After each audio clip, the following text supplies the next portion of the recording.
Daily skin care రెజిమెన్లో step 2 toner. ఏ స్కిన్కి ఎటువంటి టోనర్ యూస్ చేయాలి, దాని యొక్క బెనిఫిట్స్ ఏంటో ఇప్పుడు తెలుసుకుందాం. Hi, I'm Ramachandana, clinical esthetician, CEO of Jasmine's cosmetology clinic and beauty school. Cleansing చేసిన తర్వాత కంపల్సరీ టోనర్ చేయాలి. క్లెన్జింగ్ చేసినప్పుడు ఓపెన్ అయిన పోర్స్ టోనర్ టైటన్ చేస్తుంది అండ్ చాలా రిఫ్రెషింగ్ ఎఫెక్ట్ ఇస్తుంది. ఆయిలీ స్కిన్ వాళ్ళు astringent and witch hazel based toner use చేయాలి. Cetaphil, Reequil, Soapy Twist and Plum బ్రాండ్స్లో మీకు ఆయిలీ స్కిన్కి సంబంధించిన టోనర్స్ ఉన్నాయి.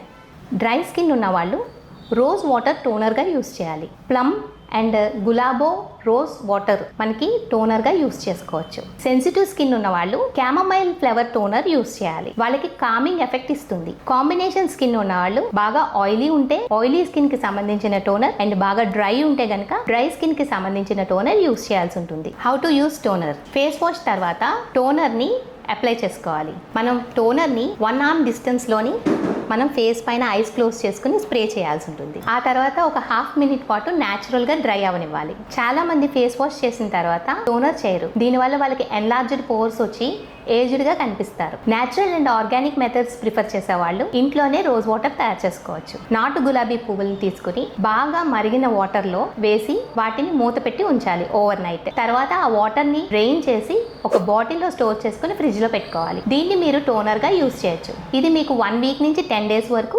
న్యాచురల్గా ఏ ప్రిజర్వేటివ్స్ లేకుండా చక్కగా యూజ్ అవుతాయి. సో కంపల్సరీ ఫేస్ వాష్ తర్వాత టోనర్ని అప్లై చేస్తూ ఉండండి. మీరు హెల్దీ స్కిన్ని మెయింటైన్ చేయండి. మీకు ఏదైనా డౌట్స్ ఉంటే కమెంట్ సెక్షన్లో కమెంట్ చేయండి. జాస్మిన్స్ పేజ్ని ఫాలో చేయండి.